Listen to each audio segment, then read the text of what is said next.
चले मैं इस वीडियो में क्लास 9th के साइंस का ओसवाल बुक्स के सैम्पल पेपर 3 के सभी क्वेश्चन के सॉल्यूशन एक एक करके देखते हैं। स्टार्ट करते हैं। देखिए ये फॉर्मेट है।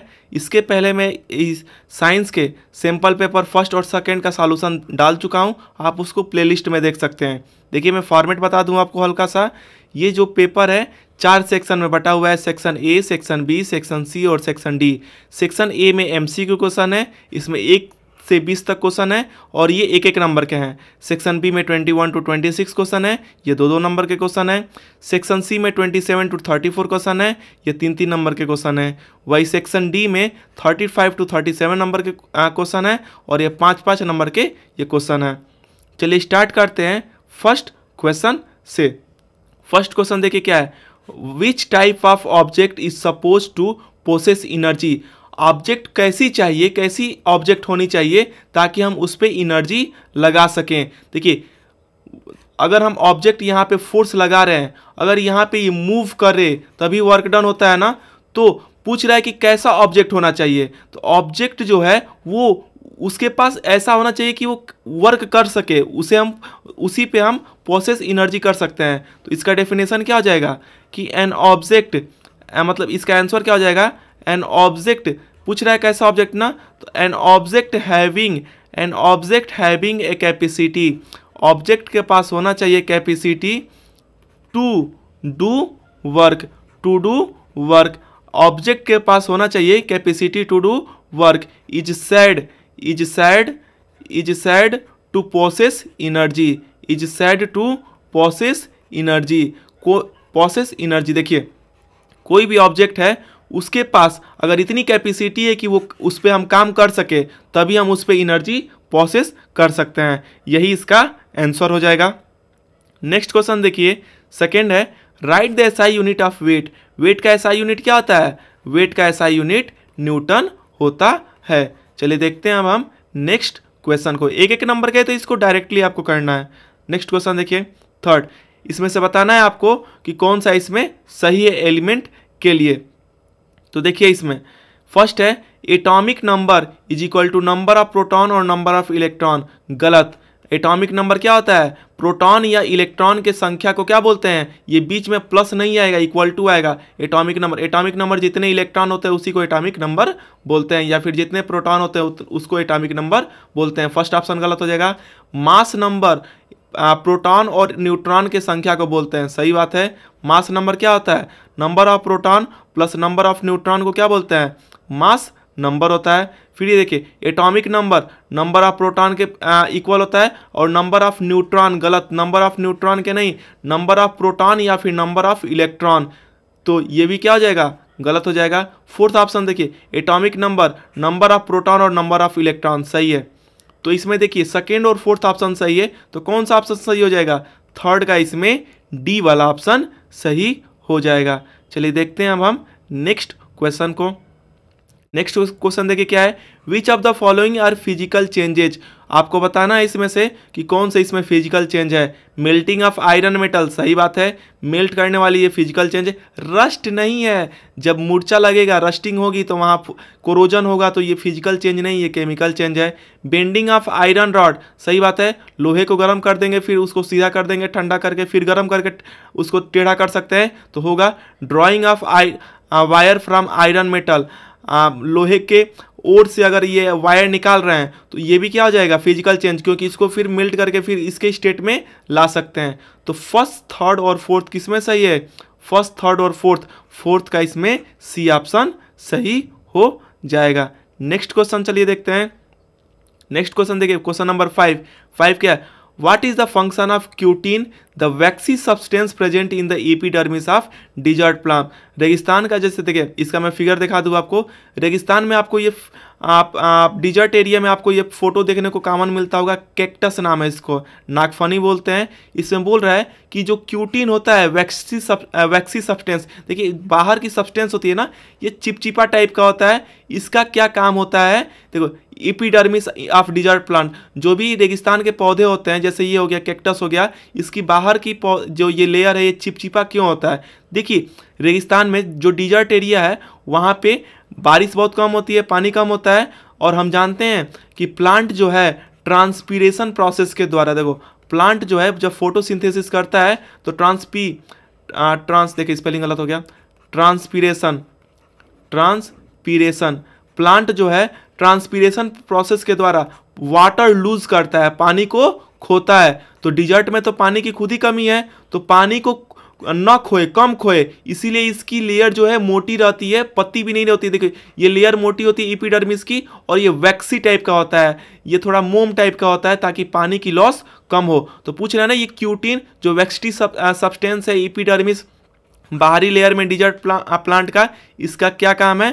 तो इसका क्या काम है, इसका जो देखिए मैं लिख दे रहा हूं, ये क्यूटिन जो है, क्यूटिन ये चेक करता है लॉस ऑफ वाटर को, ऊपर बताया ना लॉस ऑफ वाटर, वाटर के कमी को कम करता है। तो loss of water, cutin checks loss of water in desert plant, desert के पौधे में, रेगिस्तान के पौधे में पानी की कमी को क्या करता है? कंट्रोल करता है। यही इसका काम होगा, वो कम निकालने देता है पानी इसके एपिडर्मिस, एपिडर्मिस मतलब इसके स्किन, स्किन मतलब इसके आउटर मोस्ट लेयर से। चलिए देखते हैं अब हम नेक्स्ट क्वेश्चन को। नेक्स्ट क्वेश्चन देखिए 6 नंबर क्या है, which force cause things to fall toward the earth, कौन सी फोर्स है जो किसी भी चीज को पृथ्वी पे, अगर मान लीजिए अर्थ है, कौन सी चीज है, कौन सी फोर्स है जो पृथ्वी पे किसी भी चीज को अपनी तरफ अट्रैक्ट करती है, पृथ्वी अपने तरफ अट्रैक्ट करती है, तो कौन सी फोर्स होती है? Gravitational force. तो इसका आंसर क्या लिख देंगे आप? Force due to gravity. क्या हो जाएगा? Force due to gravity, force due to gravity. यही फोर्स है जो कोई भी चीज जो कि किसी भी चीज को अर्थ जो है अट्रैक्ट कर लेता है, इसी फोर्स के कारण। नेक्स्ट देखिए इसमें आर वाला है, आर वाला कैसे होगा? क्या है? When does an object so weightless, कोई ऑब्जेक्ट है वो कब पता चलेगा कि उसके पास वेट ही ना हो? तो कब देखेगा? जब कोई भी ऑब्जेक्ट फ्री फॉल होगा। कब होगा? जब कोई भी ऑब्जेक्ट फ्री फॉल, ऊपर से गिराया जाएगा अंडर द इफेक्ट, जब वहाँ पे बस ग्रेविटी ही हो, फ्री फॉल होगा under the effect of only gravity, देखिए क्या पूछा है, बोला है ना कि कब ऑब्जेक्ट जो है वेटलेसनेस हो जाएगा, कब उसके पास, कोई ऑब्जेक्ट जो ऊपर से नीचे गिरा रहे हैं, कब उसके पास वजन नहीं होगा? जब हम उसको फ्री फॉल कराएंगे, किसी भी हाइट से फ्री फॉल कराएंगे और वहाँ पे बस ग्रेविटी होगी, तो वहाँ पे क्या होगा? देखो, when A object is in the state of free fall under the effect of only gravity, बस जब ग्रेविटी रहेगा और फ्री फॉल कराएंगे तभी वो वेटलेसनेस हो जाएगा। देखो मैं इसका बस आपको मेन आंसर बता दे रहा हूँ, आप इसको डिस्क्राइब करके लिख सकते हैं। नेक्स्ट क्वेश्चन देखिए, इसमें क्वेश्चन नंबर 7 क्या है? Give an example of give an example of gas in liquid solution, पानी के सॉल्यूशन में ऐसा बताइए गैस घुल जाए, ऐसा पॉसिबल है? हाँ है। कैसा हो जाएगा? इसका एग्जांपल क्या होगा? इसका एग्जांपल आप एरीरेटेड ड्रिंक्स को ले सकते हैं। एरीरेटेड ड्रिंक्स किसे बोलते हैं? कोको कोला पीते हैं आप लोग ना, सोडा वाटर, क्या बोलेंगे? सोडा वाटर में क्या होता है? इसमें अंदर गैस डिजॉल्व होता है। Aerated drinks, AERATED, aerated drinks जो होते हैं उसमें क्या होता है? लिक्विड में गैस होता है। नेक्स्ट क्वेश्चन देखिए, इसमें नेक्स्ट क्वेश्चन क्या है? Write the name of the element present in common salt, common salt किसे बोलते हैं? NaCl। तो एलिमेंट पूछ रहा है, मतलब Na होता है और Cl होता है, तो एलिमेंट का नाम क्या बोल देंगे? Na किसे बोलते हैं? सोडियम। और Cl किसे बोलेंगे? क्लोरीन। क्या बोलेंगे? क्लोरीन। तो यही दो एलिमेंट जो है पाए जाते हैं कॉमन साल्ट में। नेक्स्ट क्वेश्चन देखिए, नेक्स्ट क्वेश्चन है, name the particle that have no charge and their mass is equal to that of proton. तो कौन सी ऐसी पार्टिकल है जिसकी कोई चार्ज नहीं होती है और इसका मास प्रोटॉन के बराबर होता है? तो आंसर इसका न्यूट्रॉन हो जाएगा। न्यूट्रॉन के पास अपनी चार्ज नहीं होती है और इसका मास क्या होता है? प्रोटॉन के बराबर होता है। देखिए इसमें आर वाला है, जो पीछे वाला क्वेश्चन था ना, पीछे क्वेश्चन था 9 का, देखो आर है इसमें कि name the building blocks of all the matter, her matter का बिल्डिंग ब्लॉक्स किसे बोलते हैं? एटम। एटम मतलब क्या? किसी भी मैटर का सबसे छोटी यूनिट को क्या बोलते हैं? एटम। तो बिल्डिंग ब्लॉक किसे होते हैं? किसी भी घर को बनाने के लिए सबसे छोटी इकाई क्या होती है? ब्रिक्स होती है। तो सभी मैटर का सबसे छोटी इकाई क्या होती है? बिल्डिंग ब्लॉक्स किसे बोलते हैं? एटम। इसमें बस ये एटम आंसर हो जाएगा। नेक्स्ट क्वेश्चन देखिए इसमें। नेक्स्ट क्वेश्चन है write down the electronic configuration of distribution of oxygen atom. Oxygen जो है OXY, ऑक्सीजन का इलेक्ट्रॉनिक कॉन्फ़िगरेशन लिखना है। एटॉमिक नंबर इसमें दिया है। ऑक्सीजन की एटॉमिक नंबर क्या होती है? 8 होती है। देखिए एक फार्मूला होता है, फार्मूला नहीं, देखो फर्स्ट ऑर्बिट जो है, फर्स्ट ऑर्बिट में कितने मैक्सिमम इलेक्ट्रॉन होते हैं? 2 होते हैं। सेकेंड ऑर्बिट में कितना होता है? 8 होता है। कितना होता है? 8। 2 2 4, फिर 2 6, फिर 2 8। फार्मूला हम किससे जानते हैं इसमें? इसमें हम 2n² से जानते हैं। तो देखिए पहले इसमें देखिए जो ये K सेल है, L सेल है, तो ही इसमें भरे जाएंगे। पहले सेल में कितना होगा? 2। सेकेंड में हम 8 रख सकते हैं, लेकिन अगर 2 निकल जाएगा 8 में से तो यहाँ क्या बचेगा? 6 बचेगा। इलेक्ट्रॉनिक कॉन्फ़िगरेशन पूछ रहा है ऑक्सीजन का ना, तो ऑक्सीजन का इलेक्ट्रॉनिक डिस्ट्रीब्यूशन कैसे हो जाएगा? 2 और 6 होगा। मतलब एक K सेल में आपका क्या हो जाएगा? 2 और L सेल में आपके 6 हो जाएंगे। पूछ रहा है कितने वैलेंस इलेक्ट्रॉन इसके हैं। इसमें वैलेंस इलेक्ट्रॉन किसे बोलते हैं? किसी भी जो एटम है उसके आउटर मोस्ट ऑर्बिट में कितने इलेक्ट्रॉन होते हैं उसी को वैलेंस बोलते हैं। तो इसके आउटर मोस्ट में कितने हैं? 6 हैं। तो इसके वैलेंस इलेक्ट्रॉन कितने हो जाएंगे? इसके वैलेंस इलेक्ट्रॉन मतलब इसके आउटर मोस्ट ऑर्बिट में कितने इलेक्ट्रॉन है? 6। तो यही वैलेंस इलेक्ट्रॉन हो जाएंगे। चलिए देखते हैं अब हम नेक्स्ट क्वेश्चन को। नेक्स्ट क्वेश्चन देखिए क्या है। When an carpet is beaten with A stick it release dust. किसी भी कारपेट को अगर आप डंडा से पीटते हो, ऐसे डंडा से पीटोगे तो इसमें से क्या निकलती है? डस्ट निकलता है। ऐसा क्यों होता है? एक्सप्लेन बताइए। ऐसा होता है इनर्शिया ऑफ रेस्ट के कारण। कैसे? इनर्शिया स्पेलिंग क्या होगी? INER, इनर्शिया ऑफ रेस्ट के कारण। इनर्शिया ऑफ रेस्ट के कारण एक्सप्लेन करना है। आप इनर्शिया को डिस्क्राइब कर दीजिएगा। इनर्शिया किसे बोलते हैं? न्यूटन का पहला नियम। मतलब कोई भी चीज़ अगर रेस्ट में हो तो रेस्ट में रहेगी, और कोई भी चीज़ अगर मोशन में हो तो मोशन में रहेगी, अनलेस उस पर कोई एक्सटर्नल फोर्स न लगाया जाए। तो रेस्ट में है तो रेस्ट में रहेगी, मोशन में हम तो मोशन में रहेगी, जब तक उस पर हम कोई एक्सटर्नल फोर्स न लगाएं। क्या करें? एक्सटर्नल फोर्स न लगाएं। वैसे ही अगर कारपेट है, कारपेट पे ये जो डस्ट है इस पे चिपका रहता है।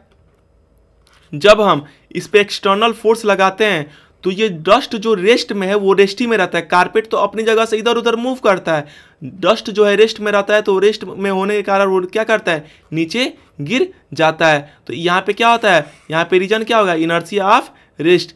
इनर्शिया का आप डेफिनेशन यहाँ पे लिख देंगे कि कोई भी चीज़ रेस्ट में है तो रेस्ट में रहेगी, मोशन में है तो मोशन में रहेगी, जब तक हम उस पर एक्सटर्नल फोर्स न लगाए। तो इसमें देखा आर वाला क्या है? आर वाला है इसमें question. Name the physical quantity. Physical quantity का नाम बताना है which is measured by the rate of change of momentum. Rate of change of momentum को क्या बोलते हैं? Rate of change of momentum को हम लोग फोर्स बोलते हैं। न्यूटन का सेकेंड लॉ होता है ना, rate of change of momentum is defined as, देखो rate of change of momentum is directly proportional to force applied. तो फिजिकल क्वांटिटी पूछ रहा है जो कि मेजर किया जाता है rate of change of momentum से, तो क्या किया जाता है? फोर्स होता है, इसी को हम मेजर करते हैं। यही आपका आंसर होगा। नेक्स्ट क्वेश्चन देखिए इसमें, क्वेश्चन नंबर 12 देखिए। क्वेश्चन नंबर 12 इसमें क्या है? What is uniform acceleration. Uniform acceleration किसे बोलेंगे? एसिलेशन किसे बोलेंगे? चलिए इसके पहले मैं इसमें सभी डाउट को क्लियर कर दूं, धीरे धीरे आपको हर एक चीज़ समझ में आ जाएगा। देखिए अगर कोई भी ऑब्जेक्ट है, अगर ये ऑब्जेक्ट मान लीजिए यहाँ ए से बी तक गया, फिर सी तक गया, ए से बी तक गया और सी तक गया, ऐसे ए से बी गया, बी से सी गया, तो अगर कोई ऑब्जेक्ट, अगर देखिए कोई ऑब्जेक्ट, देखिए डिस्टेंस की सभी टर्म को समझो। डिस्टेंस किसे कहेंगे? डिस्टेंस कहेगा कोई भी ऑब्जेक्ट ए से ए टू बी गए और बी टू सी गए, इतने पूरे डिस्टेंस को, इतना जो कवर किया, इसको क्या बोलेंगे? डिस्टेंस बोलेंगे। वही डिस्प्लेसमेंट देखिए किसे बोलेंगे? डिस्प्लेसमेंट। डिस्प्लेसमेंट किसे बोलेंगे? शॉर्टेस्ट डिस्टेंस ए से सी तक। ऐसे ये शॉर्टेस्ट आ गया ना, ये क्या होता है, डिस्प्लेसमेंट क्या होता है, शॉर्टेस्ट डिस्टेंस होता है। शॉर्टेस्ट डिस्टेंस क्या हो जाएगा, shortest distance from A to C. देखिए ए से बी गया, बी से सी गया, ये डिस्टेंस हो गया। शॉर्टेस्ट डिस्टेंस ए से सी गया, ऐसे डिस्प्लेसमेंट हो गया। अब यहीं पे देखिए स्पीड होता है। स्पीड किसे बोलते हैं, डिस्टेंस अपॉन टाइम। क्या होता है, डिस्टेंस अपॉन टाइम। वही आपका वेलोसिटी क्या होता है, velocity, speed equal to distance upon time.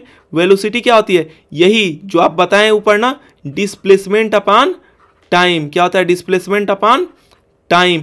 और पीछे आपका पूछा था एसिलरेशन। एसिलरेशन किसे बोलते हैं, एसिलरेशन बोलते हैं rate of change of velocity. क्या, रेट ऑफ देखिए हर एक चीज़ एक दूसरे से जुड़ी हुई है। Rate of change of velocity मतलब अगर फाइनल वेलोसिटी में से इनिशियल वेलोसिटी को माइनस करेंगे और टाइम से डिवाइड करेंगे, इसी को क्या बोलेंगे, एसिलरेशन। देखिए पीछे वाले क्वेश्चन में क्या है, यूनिफॉर्म एसिलेशन किसे बोलते हैं। देखिए यहाँ पे है ना, वेलोसिटी के चेंज को क्या बोलते हैं, एसिलरेशन। तो यहाँ यूनिफॉर्म एसिलेशन की डेफिनेशन क्या हो जाएगी, जब वेलोसिटी चेंज, देखो मैं एसिलेशन का फार्मूला क्या है, v minus you upon T. मतलब वेलोसिटी का final velocity minus initial velocity upon time, इसे क्या बोलेंगे, एसिलरेशन बोलेंगे।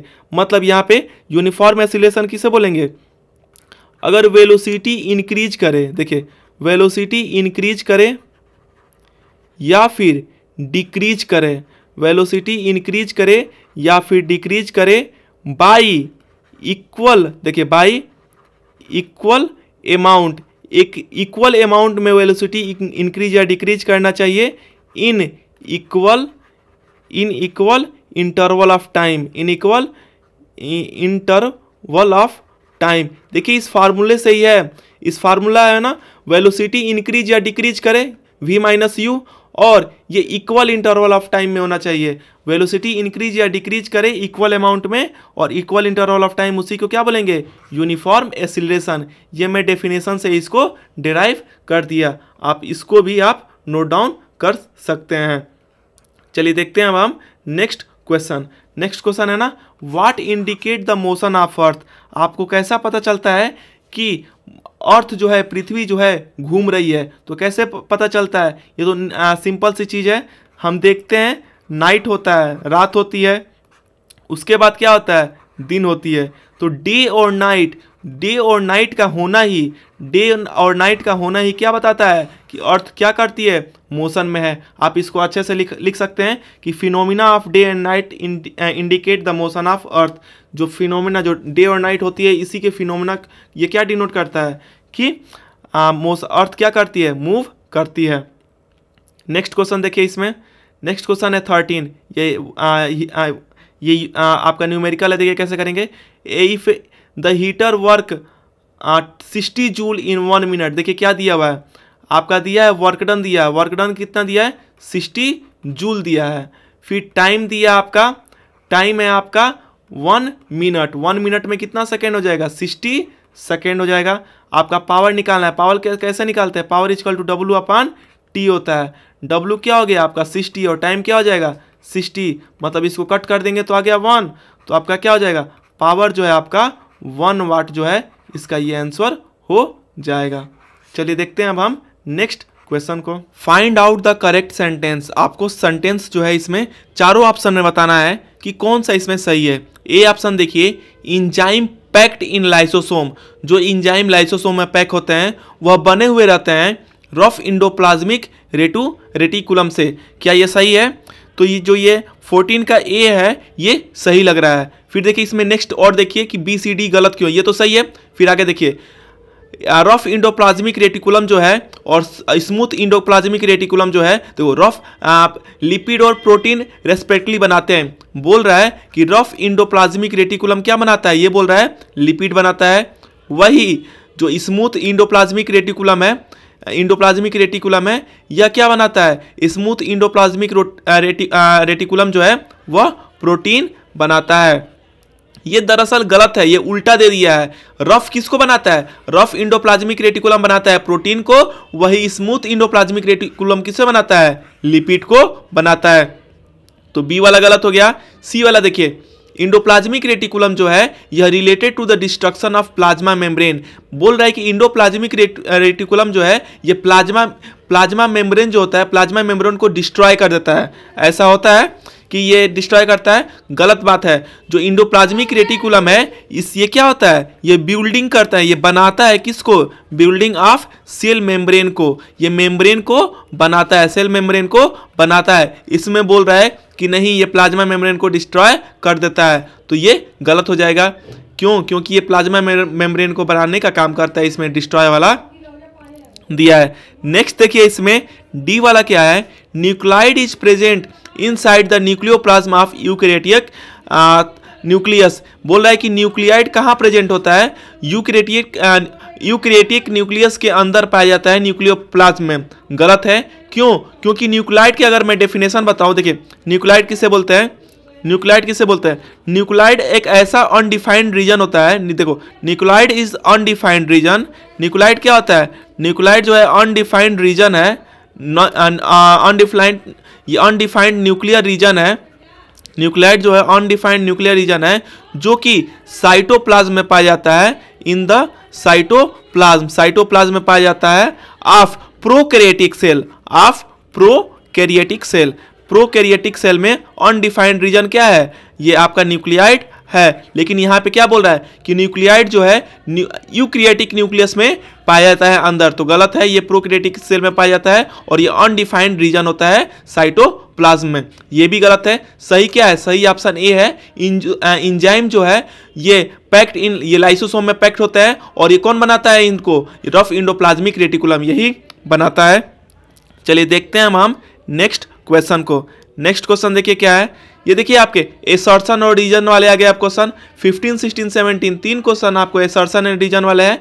मतलब आपको बताना है कि ए मतलब हो जाएगा कि एसर्शन भी सही है, रीजन भी सही है। बी ऑप्शन मतलब कि एसर्शन सही है, रीजन उसका करेक्ट नहीं है। सी जो है एसर्शन सही है, रीजन गलत है। और तीसरा डी ऑप्शन आपका क्या हो जाएगा? एसर्शन गलत है, रीजन सही है। फर्स्ट देखिए क्या है, एयर इज ए मिक्सचर।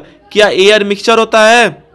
आपको इसको बताना है। एयर मिक्सचर होता है? हाँ, एयर मिक्सचर होता है बहुत सारे गैसेस को। तो पहला तो सही है इसमें।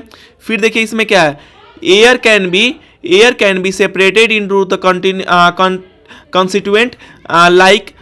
इसकी देखो, एयर में जो ऑक्सीजन होता है, नाइट्रोजन होता है, इसमें बोल रहा है कि एयर को हम इसको बांट सकते हैं by physical process of fractional distillation. सही बात है। हम एयर को फ्रैक्शनल जो डिस्टिलेशन मेथड होता है उसकी थ्रू, जो उसमें से ऑक्सीजन है, नाइट्रोजन है, इससे हम इसको अलग कर सकते हैं। तो एयर देखो ये मिक्सचर भी है और इसको अलग भी कर सकते हैं। तो एसर्शन भी सही है और रीजन भी सही है। तो इसमें आंसर क्या हो जाएगा? इसमें आंसर आपका ए ऑप्शन सही हो जाएगा। क्यों? क्योंकि इसमें दोनों सही है, एसर्शन और रीजन दोनों सही है। नेक्स्ट क्वेश्चन देखिए, इसमें क्वेश्चन नंबर 16 क्या है। A 40 kg girl is running along a circular path of radius 1 metre. एक लड़की है 40 किलो की, वो सर्कुलर पाथ में दौड़ रही है जिसका रेडियस क्या है? 1 मीटर है। विथ यूनिफॉर्म स्पीड, मतलब एक ही स्पीड से ऐसे घूम रही है। लड़की जो है सर्कुलर पाथ पे यूनिफॉर्म स्पीड से घूम रही है। तो work done by the girl is 0। Work done कितना है? वर्क डन इसका 0 दिखा रहा है, तो मतलब 0 बता रहा है। तो बताओ ये एसर्शन सही है? सही है। कभी भी सर्कुलर पाथ में देखिए, अगर सर्कल में ऐसे यहाँ से चले और ऐसे घूम के यहीं पे आ गए तो वर्क डन क्या हो जाएगा? 0 हो जाएगा। सर्कुलर पाथ में काम क्या होता है? 0 होता है। तो ये सही है। इसका रीजन देखिए, in this case displacement is 0 after 1 complete revolution. सही है। हम इस केस में क्या है? डिस्प्लेसमेंट 0 हो जा रहा है, तो इसलिए क्या हो जाएगा? वर्क डन 0 हो जा रहा है। तो ये भी सही है। इसका ऑप्शन कौन सा सही हो जाएगा? ऑप्शन ए सही होगा। मतलब एसर्शन भी सही है और रीजन भी सही है। आर वाला देखिए इसमें क्या है। आर वाला आपका है, energy possessed bye A rolling stone is kinetic energy. जहां भी, जैसे अगर कोई स्टोन पत्थर ऐसे गिर रहा है ना, अगर इसको डगरा रहे हैं ऐसे, यहाँ से यहाँ ले जा रहे हैं, तो वहाँ पे काइनेटिक एनर्जी होती है। सही बात है। जहाँ भी मोशन होगा वहाँ पे कौन सी एनर्जी होती है? Kinetic energy. और इसमें देखिए next, kinetic energy possessed by an object is due to motion, सही अभी बताया ना, जहां मोशन होता है वहां काइनेटिक एनर्जी, मतलब दोनों सही है, एसर्शन भी सही है और इसका रीजन भी सही है। नेक्स्ट क्वेश्चन देखिए, इसमें क्वेश्चन नंबर 17 देखिए क्या है।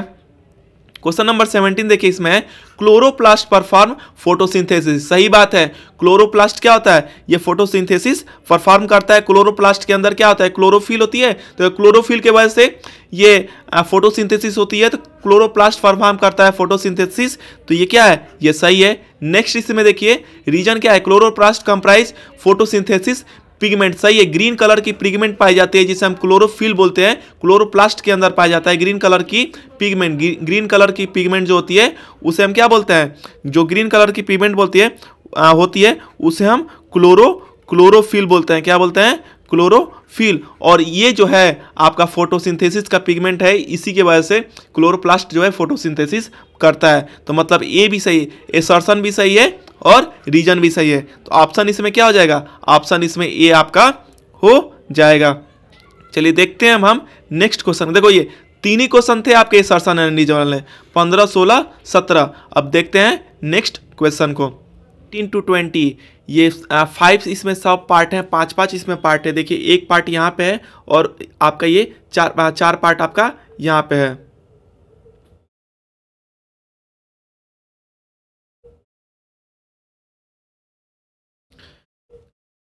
देखिए नेक्स्ट क्वेश्चन है क्वेश्चन नंबर 18 to 20, इसमें 5 पार्ट हैं और इसकी आपको एक एक करके आंसर बताने हैं। देखिए फर्स्ट क्वेश्चन देखिए इसमें क्या है, इसमें है कि स्टडी द गिवन फिगर, जो फिगर दिया हुआ है उसको, जो स्टडी द गिवन डायग्राम, जो डायग्राम दिया उसको देखिए, पढ़िए और आंसर कीजिए क्वेश्चन को। देखिए यहाँ पे इरेगुलर थिक्ड सेल वाल दिया गया है, ये डायग्राम किसका है, आइडेंटिफाई दिस टिश्यू, आपको टिश्यू बताना है कि ये कौन सा डायग्राम है। तो ये जो है किसका है, ये जो डायग्राम आप देख रहे हैं ये जो है कोलेनकाइमा का है। किसका है, कोलेनकाइमा का। चलिए मैं अब सबके बारे में, स्क्लेरेनकाइमा, क्लोरेनकाइमा, कोलेनकाइमा, एरिलोरल टिश्यू, सबके बारे में आपको पहले डिस्क्राइब कर दूं कि सबका फंक्शन क्या होता है इजी वे में।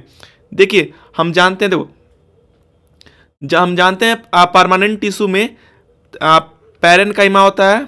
क्या होता है, पैरेनकाइमा, फिर पैरेनकाइमा होता है, फिर आपका कोलेनकाइमा होता है, कोलेनकाइमा, फिर आपका स्क्लेरेनकाइमा होता है। पहले 3 को समझते हैं फिर बाद में सभी को समझेंगे।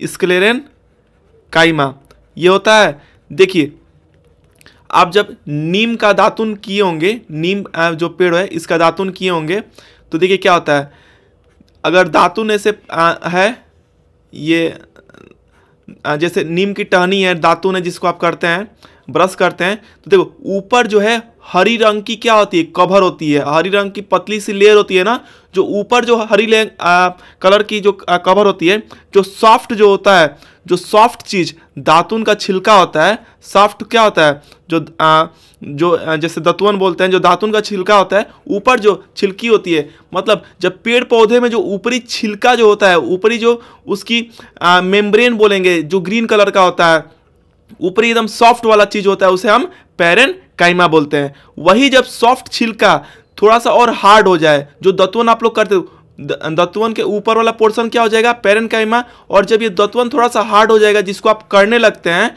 इसको क्या बोलते हैं, कोलेनकाइमा।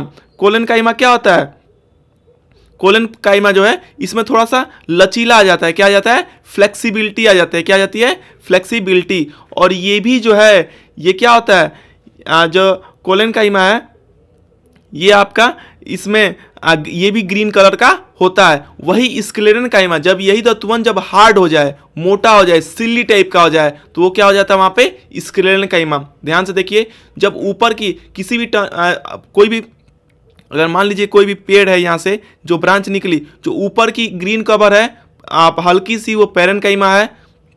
जब वह ग्रीन कवर थोड़ा सा और टाइट हो जाए, उसमें लचीलापन आ जाए, ग्रीन रहे, उसे कोलेनकाइमा, और वो बहुत ज़्यादा हार्ड हो जाए, ब्रांच बन जाए, उसे स्क्लेरेनकाइमा बोलते हैं। तो पैरेनकाइमा, कोलेनकाइमा, स्क्लेरेनकाइमा में समझ में आया। फिर देखिए आपको मैं एक और चीज़ बता दूं इसमें, देखिए 2 चीज़ होता है,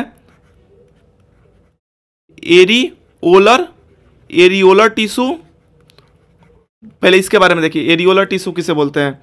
देखिए एरियोलर टिश्यू वो टिश्यू होते हैं जो कि स्पेस को फिल करता है, फिल द स्पेस, या स्पेस को फिल करता है कहाँ पे, ये स्पेस को फिल करता है बिटवीन इंटरनल आर्गन, कहाँ, जो हमारा आर्गन है ना अंदर, इंटरनल आर्गन के अंदर कौन सी टिश्यू होती है, कौन सी टिश्यू फिल करती है, एरियोलर टिश्यू। और इसका काम है, और ये ट्रांसपोर्टेशन में भी काम करता है, क्या करता है, एंड इट फैसिलिटेटेड, ये सुविधा प्रोवाइड करता है किसमें, ट्रांसपोर्टेशन में, किसमें, ट्रांसपोर्टेशन में। देखिए ये हो गया एरियोलर टिश्यू। एक होता है एडिपोज टिश्यू, क्या होता है, एडिपोज टिश्यू। देखिए ये क्या होता है, एडिपोज टिश्यू जो होता है, यह फैट रिजर्वायर, फैट को स्टोर करने का काम करता है, फैट रिजर्वायर होता है। और क्या होता है, फैट रिजर्वायर के साथ साथ यह हीट इंसुलेटर भी होता है। जो हीट है इंसुलेटर हीट इंसुलेटर का भी कौन काम करता है, एडिपोज टिश्यू काम करता है। देखिए इस आर्गन के अंदर फिलअप स्पेस कौन करता है, एरियोलर, और फैट रिजर्वायर क्या है, फैट को स्टोर करने वाला काम कौन करता है, एडिपोज। अब देखिए एक और आपको कंफ्यूजन होगा, एक कोलेन काइमा है। देखिए इसमें एक चीज़ और देख लीजिए, समझ लीजिए, उसके बाद आपका ये हो जाएगा। देखिए एक होता है आपका क्लोरेन काइमा, और एक ऊपर पड़े हैं कोलेन काइमा। देखो क्लोरेन काइमा क्या होता है, क्लोरेन काइमा, देखो डेफिनेशन लिख दे रहा हूँ, इज ए टाइप ऑफ, ये क्या होता है, chlorenchyma is a type of modified, chlorenchyma is a type of modified parenchyma. ये पैरेन काइमा का मॉडिफाइड रूप होता है। पैरेन काइमा आपको बताया ना, पैरेन काइमा परमानेंट टिश्यू होती है, और उसके बाद ये सॉफ्ट होती है, लचीली होती है। तो इसी का एक मॉडिफाइड पार्ट क्या है, पैरेन काइमा का मॉडिफाइड पार्ट आपका क्लोरेन काइमा है। देखो ऊपर ये सॉफ्ट था, वो ग्रीन कलर का था ना, तो ये भी क्या करेगा, ये भी फोटोसिंथेटिक होती है। यहाँ से भी प्लांट जो है रेस्पिरेशन करते हैं, फोटोसिंथेटिक होती है ये भी क्लोरेन काइमा। फिर देखिए एक चीज़ और, इसमें आपको ये कोलेन काइमा तो बता ही दिया। कोलेन काइमा में अगर और इसमें बता दूं, देखो कोलेन काइमा में एक और पॉइंट बता दूं, इसमें जो ये कोलेन काइमा था ना, ये क्या था, फ्लेक्सिबिलिटी थी इसमें। ये भी जो ये कोलेन काइमा फ्लेक्सिबिलिटी है, ये सिंपल परमानेंट टिश्यू है, और ये प्लांट को सपोर्ट प्रोवाइड करता है। क्या, it provide support to plant, it provide support to plant. इसी की वजह से प्लांट जो है खड़े होते हैं, ये सपोर्ट प्रोवाइड करता है। देखिए पीछे वाला क्वेश्चन क्या था आपका, ये कौन सा टिश्यू है, ये कोलेन काइमा के बारे में हम लोग अच्छे से पढ़ लिए, क्या परमानेंट टिश्यू होता है, और ये प्लांट को सपोर्ट प्रोवाइड करता है। ये पूरा डिस्क्राइब कर दिया इसमें। नेक्स्ट क्वेश्चन देखिए, infer the characteristics feature of this cell. कौन सा सेल था वो, जो पीछे क्वेश्चन था वो कौन सा सेल था, ये देखिए कोलेन काइमा के बारे में आपको बताना है। तो कोलेन काइमा, देखो फिर से मैं लिख दे रहा हूँ इसमें, सेकेंड फीचर्स बताना है आपका, infer the characteristic features of this cell. आपको कोलेन काइमा की फीचर्स बतानी है, तो आप बता सकते हैं। देखिए जो कोलेन काइमा, सेल ऑफ कोलेन काइमा होता है, इसकी विशेषता बताना है। सेल ऑफ कोलेन काइमा की सेल कैसी होती है, सेल ऑफ कोलेन काइमा कैसी होती है, एक तो लिविंग होती है, जिंदा होती है ये, फिर इलोंगेटेड, बड़ी होती है, ये इलोंगेटेड है, और उसके बाद थिकेंड होती है, मोटी कहाँ होती है, देखिए थिकेंड होती है कहाँ पे, थिकेंड एट कॉर्नर, कोने पे क्या होती है, कोने पे ये मोटी होती है। फिर have A and it have very little, बहुत ही छोटा, and it have very little intercellular space. क्या होता है, इंटरसेलुलर स्पेस, इसमें क्या होता है, बहुत ही कम होता है, इंटरसेलुलर स्पेस में इसमें क्या होता है, बहुत ही कम होता है। फिर देखिए इसमें कौन सा क्वेश्चन है, इसमें और कौन क्वेश्चन है, थर्ड वाला क्वेश्चन देखिए, थर्ड वाला क्वेश्चन क्या है, थर्ड इसमें specify the function of this tissue. इस टिश्यू का काम क्या है, मैं अभी पीछे बताया ना, कोलेनकाइमा का क्या काम है, ये मैकेनिकल सपोर्ट देता है प्लांट को, तो इसका क्या हो जाएगा, it provide mechanical support, mechanical support. आप इसको अच्छे से लिख देंगे कि collenchyma provide mechanical support to the plant, क्या हो जाएगा, to the plant. Next question देखिए इसमें, देखिए फोर्थ वाला है, name any one part of the plant where these cells are present. आपको प्लांट के वो पार्ट बताना है जहाँ पे ये सेल होता है। तो ये कहाँ पे होता है, देखो मैं फिगर में आपको दिखा दूँ, देखिए फिगर देख रहे हैं ना, ये स्टाल की यहीं पे जो होता है कोलेनकाइमा होता है, ये प्लांट को प्रोवाइड करता है सपोर्ट, और ये इसमें क्या होता है, यहाँ से फोटोसिंथेसिस भी होती है। तो कहाँ पे होता है आप ये लीफ स्टाक है ना, तो कहाँ पे कोलेनकाइमा होता है, तो आप यहाँ पे दे देंगे आंसर इसका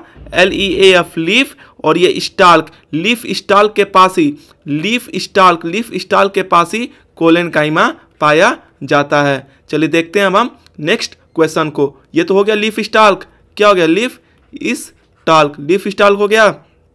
फिर देखिए next question fifth, which of the following is not a plant tissue. इसमें से कौन सा प्लांट टिश्यू नहीं है, जाइलम कोलेनकाइमा तो है, तो ये गलत हो जाए। देखो कोलेनकाइमा तो है, जाइलम है, फ्लोएम है, नर्वस टिश्यू नहीं है। नर्वस टिश्यू क्या होता है, ये तो ह्यूमन ब्रेन में होता है ना, जो कि माइंड को कंट्रोल करता है, तो ये नर्वस टिश्यू इसका आंसर हो जाएगा। देखिए जाइलम क्या होता है, कोलेनकाइमा के बारे में तो पीछे बता ही दिया हूँ। जाइलम क्या होता है, जाइलम जो है वाटर को सप्लाई करता है, क्या करता है, ऐसी टिश्यू है जो वाटर को सप्लाई करता है। फ्लोएम किसको करता है, फ्लोएम जो है फूड को सप्लाई करता है प्लांट में। फिर देखिए नेक्स्ट इसमें क्वेश्चन देखिए, नेक्स्ट इसमें है क्वेश्चन नंबर 19। देखिए रीड द फॉलोइंग, आपको पढ़ना है and answer any 4 question, read करना है और 4 क्वेश्चन का आंसर देना है, 5 हैं इसमें से कोई भी। देखिए Sanjana observe that 3.0 gram of carbon is burned. Sanjana observe कर रही है कि वह कितना कार्बन जला रही है, 3.0 ग्राम, और कितने किसके प्रेजेंस में, और बर्न कर रही है ऑक्सीजन जो है 8.0, इसमें बर्न कर रही है। फिर देखिए फिर है 11 ग्राम कार्बन डाइऑक्साइड प्रोड्यूस हो रहा है। तो बेस्ड ऑन दिस इंफॉर्मेशन आपको बताना है, ऊपर के रिजल्ट को आपको एक्सप्लेन करना है। देखिए इसमें क्या है, इसमें दिया हुआ है कि जो ये संजना है क्या कर रही है। देखिए संजना जो देखो कार्बन और ऑक्सीजन को जला रही है, कार्बन को जला रही है किससे, ऑक्सीजन में जला रही है, तो क्या प्रोड्यूस हो रहा है, कार्बन डाइऑक्साइड, ये प्रोड्यूस हो रहा है। फिर देखिए यहाँ पे कार्बन कितना ले रही है, 3 ग्राम, ये 3 ग्राम है। फिर ऑक्सीजन कितना ले रही है, 8 ग्राम, ऑक्सीजन कितना है 8 ग्राम, 3 ग्राम 8 ग्राम ऑक्सीजन, और कार्बन डाइऑक्साइड कितना प्रोड्यूस हो रहा है, कार्बन डाइऑक्साइड आपका 11 ग्राम प्रोड्यूस हो रहा है। देखिए तो ध्यान से आप देखेंगे, पहला का ये आंसर हो जाएगा। फर्स्ट में क्या था, इसको एक्सप्लेन द एबव रिजल्ट, इसको एक्सप्लेन करना था, तो ये आपका हो गया। जब ये कार्बन ऑक्सीजन के साथ बर्न करेगा, इसके साथ ये रिएक्ट कर रहा है, तो कार्बन डाइऑक्साइड रिलीज कर रही है, यही इसमें इसका ये रिजल्ट है। फिर देखिए name the law that is involve in this above process, आपको बताना है कि जो ये हो रहा है इसमें कौन सी लॉ यूज हो रही है। तो आप लोग साइंस के चैप्टर में structure of atom and molecules में पढ़े होंगे, इसमें कौन सी लॉ प्रोड्यूस हो रही है, यहाँ पे लॉ जो है लॉ ऑफ डेफिनिट प्रोपोर्शन हो रहा है। क्या हो रहा है, लॉ ऑफ डेफिनिट प्रोपोर्शन इसमें यूज हो रहा है।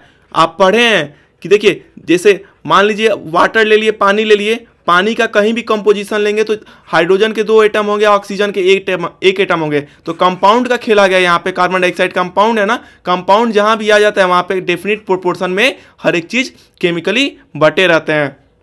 नेक्स्ट इसमें देखिए थर्ड वाला क्वेश्चन क्या है, थर्ड है व्हाट डज दिस लॉ से, ये लॉ कौन सी चीज बताती है। तो देखिए जो लॉ ऑफ डेफिनिट प्रोपोर्शन है ये क्या बताती है, तो लॉ ऑफ डेफिनिट प्रोपोर्शन बताती है कि कोई भी चीज डेफिनिट प्रोपोर्शन में बटे हुए हैं। तो देखिए मैं इसका डेफिनेशन ही लिख दे रहा हूं।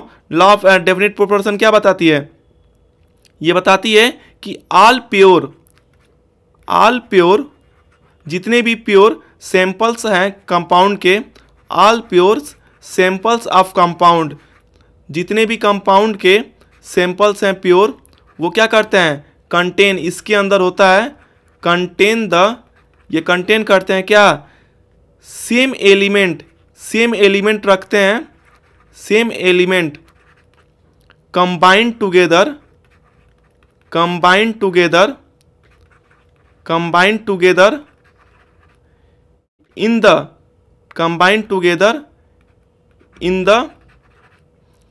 The same, in the same proportion by mass, proportion, in the same proportion by mass. देखिए मैं एग्जांपल से अगर आपको समझा दूं, हाइड्रोजन को अगर ऑक्सीजन के साथ मिलाते हैं तो क्या होता है, H2O होता है, तो जो कंपोजिशन यहाँ पे मास में होती है यही यहाँ पे फाइनल आती है। ऊपर भी सेम यही है, कार्बन डाइऑक्साइड को ऑक्सीजन से, ये कार्बन को ऑक्सीजन से मिला रहे हैं तो कार्बन डाइऑक्साइड आ रहा है ना, तो लॉ ऑफ डेफिनेट प्रोपोर्शन हो रहा है। मतलब जो प्योर सैंपल्स होते हैं कंपाउंड के, उसमें सेम एलिमेंट पाए जाते हैं। तो यहाँ पे कार्बन है, यहाँ पे कार्बन डाइऑक्साइड में कार्बन ऑक्सीजन आ गया ना, और इनकी मास क्या होती है, सेम होती है।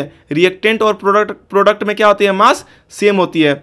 ये हो गया। फिर नेक्स्ट क्वेश्चन देखिए, इसमें क्या है, which postulate of Dalton atomic theory, Dalton atomic theory की कौन सी postulate is the result of law of conservation of mass, law of conservation of mass पे करती है। देखो डाल्टन ने क्या बताया था, डाल्टन ने बताया था कि कोई भी एटम है उस पर आप फर्दर उसको डिवाइड नहीं कर सकते हैं। जो एटम जो है वो स्मॉलेस्ट यूनिट होती है। तो आप इसमें देखेंगे तो इसमें ऑप्शन देखिए, ऑप्शन डी वाला जो है 19 का डी, इसमें क्या है कि एटम कैन नाइदर बी सब डिवाइडेड, क्रिएटेड और डिस्ट्रॉयड, यही डाल्टन ने बताया था। तो इस पे आप डायरेक्ट इसको टिक कर दो। क्वेश्चन नंबर 5 देखो, इसमें क्या है, 5 वाला है, name one more compound which can be produce by combining carbon and oxygen. मतलब कार्बन और ऑक्सीजन के साथ अगर तो ऊपर क्या है, ऊपर है कि कार्बन और ऑक्सीजन के साथ हम मिला रहे हैं तो क्या बन रहा है, कार्बन डाइऑक्साइड। बोल रहा है कि एक और कंपाउंड बताइए, कार्बन और ऑक्सीजन के साथ मिला रहे हैं तो क्या बने, तो CO बन जाता है। देखो ये क्या है, ये कार्बन है आपका, ये कार्बन है, ये क्या है, ऑक्सीजन है, ऑक्सीजन। कार्बन और ऑक्सीजन को मिलाएंगे बस तो यहाँ पे कार्बन मोनोऑक्साइड हो जाएगा। क्या, कार्बन मोनो ऑक्साइड, और इसका फार्मूला क्या होता है, CO। यही इसका आंसर हो जाएगा। नेक्स्ट देखिए, इसमें आपका क्वेश्चन नंबर 20 देखो। क्वेश्चन नंबर 20 क्या है, ऑब्जर्व द फॉलोइंग। आप ये जो ग्राफ दिया है इसको ऑब्जर्व करो और answer any 4 question from 21 to 5। आपको इसमें देखो 5 में से कोई भी 4 आपको देने हैं, एक एक करके देखते हैं। इसमें देखिए फर्स्ट क्या है, which of the graph indicate negative acceleration. किसमें नेगेटिव आ रहा है, देखिए ऊपर से नीचे आ रहा है ना, टाइम बढ़ा है लेकिन इसके वेलोसिटी क्या हो रही है, कम हो रही है। तो कौन से ग्राफ में नेगेटिव होगा, तो आंसर क्या हो जाएगा, फर्स्ट में नेगेटिव क्यों हो जाएगा। फिर वाई भी पूछ रहा है क्यों हो रहा है, तो यहाँ पे रीजन लिख दीजिए, फर्स्ट में नेगेटिव हो जाएगा। क्यों, क्योंकि वेलोसिटी क्या हो रही है, वेलोसिटी डिक्रीज हो रही है टाइम के हिसाब से। तो लिखोगे velocity decrease with time, time के हिसाब से वेलोसिटी क्या हो रही है, डिक्रीज हो रही है, इसलिए फर्स्ट आ जाएगा।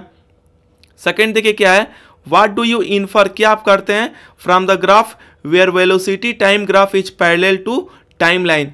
आप इसमें कौन सी ग्राफ देखिए, इसमें है ना वेलोसिटी टाइम ग्राफ में यहाँ पे दिया है ना, क्या बता सकते हैं कि ये जो पैरेलल हो जाती है टाइम एक्सिस से, तो पैरेलल हो जाती है, इसका मतलब जब देखो वेलोसिटी टाइम ग्राफ में जब वेलोसिटी टाइम एक्सिस के पैरेलल हो जाएगा, इसका मतलब कि यहाँ पे क्या हो जाएगा, देखो मैं यहाँ पे रीजन लिख दूँ, दिया है सेकंड क्वेश्चन में कि वेलोसिटी टाइम ग्राफ में, देखिए यहाँ पे दिया है वेलोसिटी टाइम ग्राफ, वेलोसिटी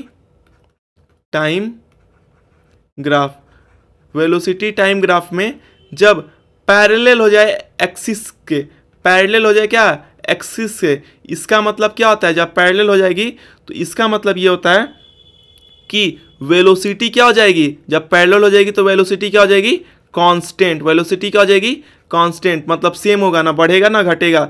जब वेलोसिटी कांस्टेंट होगा तो एसिलेशन, बॉडी की एसिलेशन क्या हो जाएगी, जीरो हो जाएगी। क्यों? क्योंकि rate of change of velocity किसे बोलते हैं? एक्सीलरेशन को बोलते हैं। तो जब वेलोसिटी टाइम ग्राफ ये पैरेलल हो जाएगी एक्सिस के, तो वेलोसिटी क्या हो जाएगी? कांस्टेंट। और जब वेलोसिटी कांस्टेंट होगा तो एक्सीलरेशन क्या हो जाएगा? जीरो हो जाएगा। नेक्स्ट क्वेश्चन देखिए third, which of the graph, आपको बताना है इसमें थर्ड वाले में, विच ऑफ द ग्राफ, कौन सा ग्राफ रिप्रेजेंट कर रहा है a body moving with initial velocity not equal to zero. आपको बताना है कि कौन से ग्राफ में इनिशियल वेलोसिटी जीरो से स्टार्ट नहीं कर रहा है और बट कांस्टेंट एक्सीलरेशन, लेकिन उसमें चेंज हो रहा है। तो देखिए ग्राफ नंबर 3 में देखिए, यहाँ जीरो से नहीं, यहाँ से स्टार्ट हो रहा है और इसमें कांस्टेंट एक्सीलरेशन हो रहा है, मतलब कुछ ना कुछ इसमें इंक्रीज हो रहा है। देखो बी वाले में भी जीरो से नहीं है, लेकिन ये आपका क्या है, जो ये एक्सीलरेशन है यही रुका हुआ है। लेकिन यहाँ पे देखिए, यहाँ पे कांस्टेंट एक्सीलरेशन हो रहा है। इसके वजह से कौन सा ऑप्शन हो जाएगा इसमें? आपका इसमें ऑप्शन थर्ड का कौन सा हो जाएगा? थर्ड में ग्राफ 3 हो जाएगी। क्यों? क्योंकि ये ओरिजिन से नहीं हो रही है और ये देखिए रैंडमली ये क्या कर रही है? मूव कर रही है। कांस्टेंट एक्सीलरेशन हो रहा है, मतलब एक्सीलरेशन इसमें हो रहा है। यहाँ पे तो रेस्ट पोजीशन में है, वेलोसिटी टाइम ग्राफ यहाँ पे रेस्ट में है, लेकिन यहाँ पे ये एक्सीलरेशन हो रहा है, चेंज हो रहा है। एक्सीलरेशन किसे बोलते हैं? Rate of change of velocity. देख रहे हैं ना, इंक्रीज हो रहा है। यहाँ पे तो रेस्ट हो गया, वेलोसिटी कोई चेंज ही नहीं हो रही है, यहाँ पे धीरे धीरे इंक्रीज हो रही है। तो इसमें ऑप्शन 3 हो जाएगा, इसमें ग्राफ वाला 3 हो जाएगा। फिर देखिए जस्टिफाई कर दीजिएगा भाई कि ये एक तो जीरो से नहीं स्टार्ट हो रहा है इसलिए ओरिजिन से नहीं हो रहा है, और सेकेंड की इसमें वेलोसिटी कांस्टेंट क्या रही है? इंक्रीज हो रही है। नेक्स्ट क्वेश्चन देखिए, इसमें क्वेश्चन नंबर 4 है, name the type of motion. आपको मोशन का टाइप बताना है in which speed remain constant, speed constant रहे लेकिन वेलोसिटी आपका चेंज हो। तो इसमें आंसर आप दे देंगे कौन सी मोशन होगी? एक्सीलरेटेड मोशन होगी। क्या होगी? एक्सीलरेटेड मोशन होगी। एक्सीलरेटेड मोशन होगी। एक्सीलरेटेड मोशन में क्या होता है? एक्सीलरेटेड मोशन में देखिए आपकी क्या पूछ रहा है? इस स्पीड तो कांस्टेंट रहा है लेकिन वेलोसिटी चेंज रहे, तो ये एक्सीलरेटेड मोशन होती है। नॉर्मल सी डेफिनेशन है उसी की। फिर देखिए क्वेश्चन नंबर 5 देखिए, name two variable, which two variables do the given graph indicate. कौन से दो वेरिएबल ये कौन सा ग्राफ दिखा रहे हैं? तो कौन चीज़ की है? नीचे टाइम है और वेलोसिटी है, तो वेलोसिटी टाइम को यदि यहाँ पे दिखा रहा है तो कौन सा ऑप्शन सही हो जाएगा? 5th का यहाँ पे ऑप्शन बी सही हो जाएगा। ऐसे हम इसको करेंगे। 4 वाला है ना, name the motion in which speed remain constant, speed same रहे लेकिन वेलोसिटी चेंज हो, तो उसका आंसर क्या हो जाएगा? Accelerated motion. बस ये इसका यही है। नेक्स्ट देखिए इसमें क्या है। नेक्स्ट क्वेश्चन है क्वेश्चन नंबर 21 देखिए, यहाँ से सेक्शन बी चालू हो गया। सेक्शन ए के हम लोग 1 से लेके 20 तक सभी क्वेश्चन के सॉल्यूशन देख चुके हैं। अब 21 से 21 से 37 तक सभी क्वेश्चन के सॉल्यूशन हम नेक्स्ट वीडियो में देखेंगे। तब तक के लिए keep smiling. Okay, thank you. मिलते हैं हम आपसे सैम्पल पेपर 3 के क्लास 9 के सैम्पल पेपर 3 के पार्ट बी के क्वेश्चन सेक्शन बी के 21 क्वेश्चन नंबर 21 से 37 तक सभी क्वेश्चन के सॉल्यूशन के साथ। तब तक के लिए ओके, थैंक यू।